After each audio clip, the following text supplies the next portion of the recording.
Option है ए केवल 1 और 2, बी केवल 1 और 3, सी केवल 2 और 3 या फिर डी 1, 2 और 3। तो सही आंसर है ऑप्शन ए केवल 1 और 2। दरअसल हाल ही में रूस और यूक्रेन काला सागर अनाज सौदे को आगे बढ़ाने पर सहमत हुए हैं। काला सागर अनाज सौदा काला सागर में एक सुरक्षित गलियारे के माध्यम से निर्दिष्ट यूक्रेनी काला सागर बंदरगाह से अनाज निर्यात की अनुमति देता है। ये कर्च जलडमरू मध्य द्वारा अजोव सागर से जुड़ा हुआ है। आपको बता दें कि काला सागर पूर्वी यूरोप और पश्चिमी एशिया के बीच स्थित है। इसके सीमावर्ती देशों में शामिल हैं रूस, यूक्रेन, जॉर्जिया, तुर्की, बुल्गारिया और रोमानिया। इसलिए विकल्प ए सही है।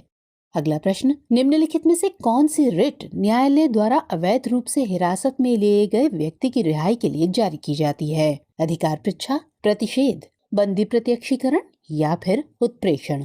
तो सही जवाब है ऑप्शन सी, बंदी प्रत्यक्षीकरण। हाल ही में मध्य प्रदेश हाई कोर्ट ने कहा कि वो भारतीय क्षेत्र के बाहर रहने वाले व्यक्ति के खिलाफ बंदी प्रत्यक्षीकरण रिट जारी नहीं कर सकता है। बंदी प्रत्यक्षीकरण भारतीय संविधान के अनुच्छेद 32 के तहत जारी एक रिट है जो हिरासत में रखे व्यक्ति के संबंध में न्यायालय द्वारा जारी आदेश होता है। यह आदेश किसी व्यक्ति को जबरन हिरासत में रखने के विरुद्ध जारी होता है। भारत में इस रिट को जारी करने की शक्ति केवल सर्वोच्च न्यायालय और उच्च न्यायालय में निहित है। ये रिट सार्वजनिक प्राधिकरणों या व्यक्तिगत दोनों के विरुद्ध जारी की जा सकती है। इसलिए विकल्प सी सही है।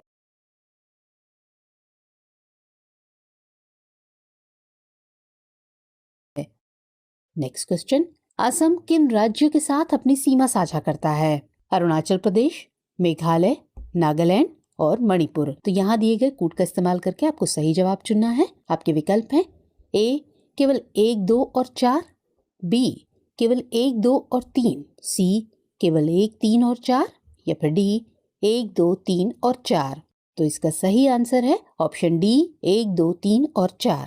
बीते दिनों मेघालय और असम के बीच विवादित सीमा क्षेत्र में संघर्ष के बाद तनाव बढ़ गया, जिसमें 6 लोगों की मृत्यु हो गई थी। असम एक भारतीय राज्य है जो भारत के उत्तर पूर्वी भाग में स्थित है। ये उत्तर में भूटान और अरुणाचल प्रदेश, पूर्व में नागालैंड और मणिपुर, दक्षिण में मिजोरम और त्रिपुरा और पश्चिम में बांग्लादेश, मेघालय और पश्चिम बंगाल से घिरा हुआ है। इसलिए विकल्प डी सही है। जबकि मेघालय राज्य का गठन 1972 में हुआ था और इसकी सीमाओं को 1969 के असम पुनर्गठन मेघालय अधिनियम के अनुसार सीमांकित किया गया था। चलिए बढ़ते हैं अगले सवाल की तरफ। ग्रीन क्लाइमेट फंड या संक्षिप्त में GCF की स्थापना किस स्कोप में की गई थी? ए कॉप 16, बी कॉप 17, सी कॉप 18 या फिर डी कॉप 19। सही आंसर है ऑप्शन ए कॉप 16।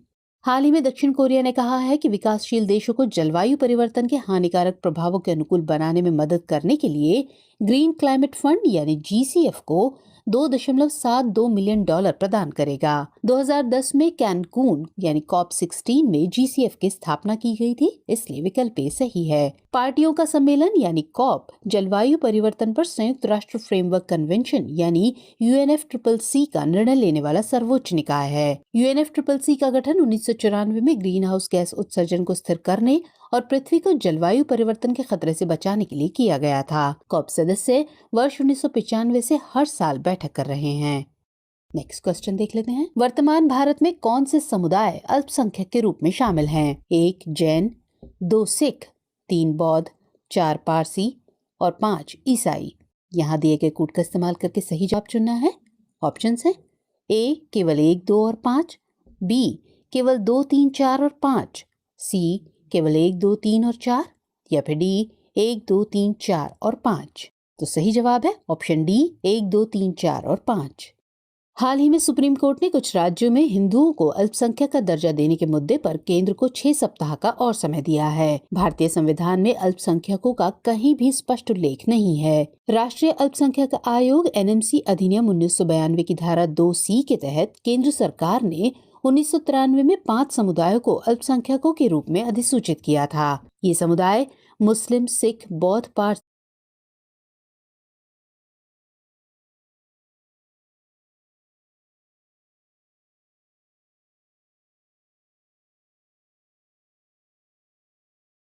और ईसाई थे। जबकि 2014 में जैनों को भी अल्पसंख्यक समुदाय के रूप में अधिसूचित किया गया। इसलिए विकल्प डी सही है।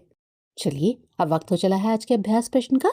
तो प्रश्न है, निम्नलिखित में से कौन सा देश उत्तर संधि अटलांटिक संगठन यानी नाटो का सदस्य नहीं है? आपके ऑप्शंस हैं ए संयुक्त राज्य अमेरिका, बी कनाडा, सी तुर्की या फिर डी बेलारूस। तो सवाल का जवाब कमेंट सेक्शन में देना मत भूलिएगा।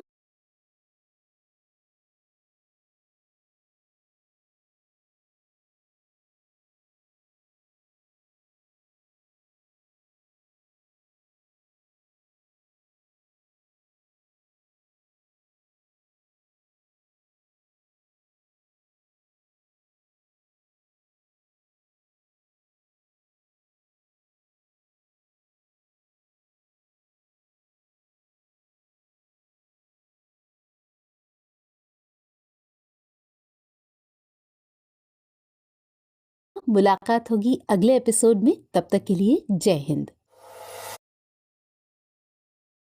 राष्ट्र पर्यावरण कार्यक्रम के चैंपियन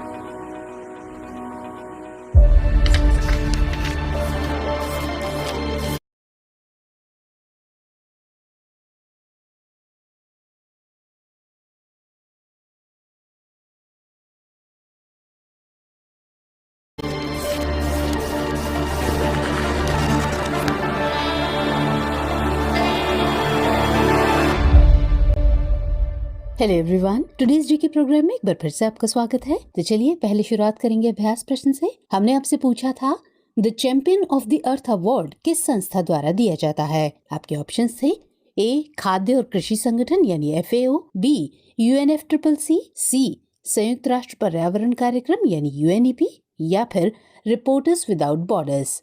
तो इस सवाल का सही जवाब था ऑप्शन सी संयुक्त राष्ट्र पर्यावरण कार्यक्रम यानी UNEP। चलिए अब इसके विश्लेषण को देखते हैं। हाल ही में भारत की पूर्णिमा देवी बर्मन को संयुक्त राष्ट्र के सर्वोच्च पर्यावरण पुरस्कार से सम्मानित किया गया। उन्हें एंटरप्रेन्योरियल विजन ट्रेनिंग में संयुक्त राष्ट्र पर्यावरण कार्यक्रम के champions of the earth award 2022 से सम्मानित किया गया है, इसलिए विकल्प सी सही है। Champions of the earth award संयुक्त राष्ट्र का सर्वोच्च पर्यावरणीय सम्मान है जो इकोसिस्टम के क्षरण को रोकने हेतु परिवर्तनकारी कार्यों के लिए दिया जाता है।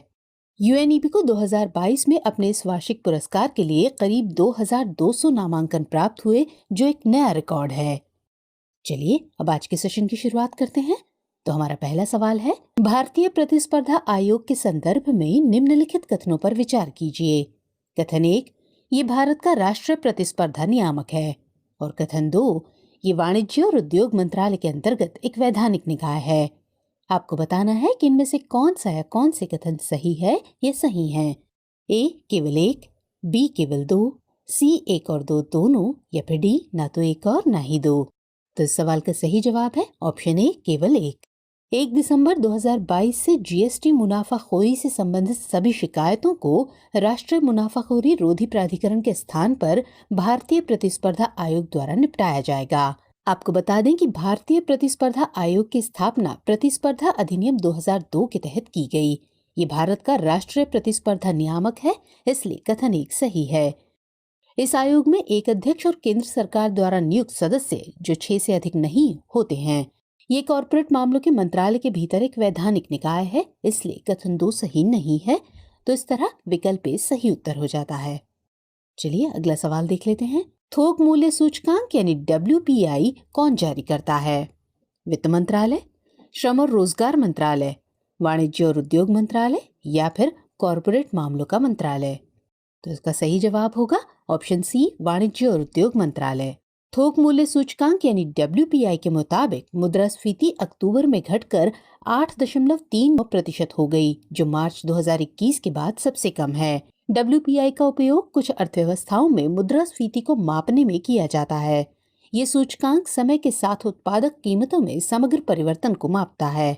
इसे वाणिज्य और उद्योग मंत्रालय के आर्थिक सलाहकार के कार्यालय यानी ऑफिस ऑफ इकोनॉमिक एडवाइजर द्वारा प्रकाशित किया जाता है, इसलिए विकल्प सी सही आंसर है। वर्ष 2017 में अखिल भारतीय WPI के लिए आधार वर्ष 2004-05 से संशोधित कर 2011-12 कर दिया गया। चलिए नेक्स्ट क्वेश्चन। संविधान में 12वीं अनुसूची किस संविधान संशोधन अधिनियम द्वारा जोड़ी गई थी? ए 73वां, बी 74वां, सी 75वां या फिर डी 76वां? तो इसका सही जवाब है ऑप्शन बी 74वां। आज यानी 26 नवंबर को भारतीय संविधान दिवस मनाया जा रहा है। आपको बता दें कि भारतीय संविधान की एक विशेषता लोकतांत्रिक विकेंद्रीकरण है। इसके लिए शासन के तीसरे स्तर को 73वें और 74वें संविधान संशोधन द्वारा संवैधानिक दर्जा दिया गया। संविधान की 12वीं अनुसूची और अनुच्छेद 243W नगर पालिकाओं से संबंधित है। ये अनुसूची वर्ष 1992 के 74वें संशोधन अधिनियम द्वारा जोड़ी गई थी, इसलिए विकल्प बी सही है। इसमें नगर पालिकाओं से संबंधित 18 विषय हैं। इस संशोधन ने देश भर में सभी नगर पालिकाओं के लिए एक समान कानून प्रदान किया था। चलिए अगला सवाल। निम्नलिखित युग्मों पर विचार कीजिए। यहाँ 2 युग्म दिए गए हैं, बाईं ओर हाथी रिजर्व है और दाईं ओर उनसे संबंधित राज्य हैं। तो हमारा पहला युग्म है 1 कामेंग ER यानी elephant reserve Arunachal Pradesh, 2 Annamalai ER Tamil Nadu और 3 नीलगिरी ER केरल। यहाँ दिए गए विकल्पों का इस्तेमाल करके आपको सही उत्तर चुनना है। तो विकल्प है ए केवल 1 और 2, बी केवल 1 और 3, सी केवल 2 और 3 या फिर डी 1, 2 और 3। तो इस प्रश्न का सही जवाब है ऑप्शन ए केवल 1 और 2। हाल ही में अन्नामलाई टाइगर रिजर्व यानी ATR ने हाथी गोद लेने का कार्यक्रम शुरू किया है। इसके माध्यम से गैर सरकारी संगठन, संस्थाएं, ट्रस्ट या व्यक्ति हाथियों पर होने वाले खर्च को वहन कर सकते हैं। अन्नामलाई हाथी अभयारण्य यानी ER तमिलनाडु राज्य में है। कामेंग ER अरुणाचल प्रदेश के हिमालय की तलहटी में स्थित एक हाथी अभयारण्य है, जबकि नीलगिरी ER तमिलनाडु राज्य में है, इसलिए विकल्प ए सही है। आपको बता दें कि नीलगिरी बायोस्फीयर रिजर्व वर्ष 1986 में स्थापित भारत का पहला बायोस्फीयर रिजर्व था।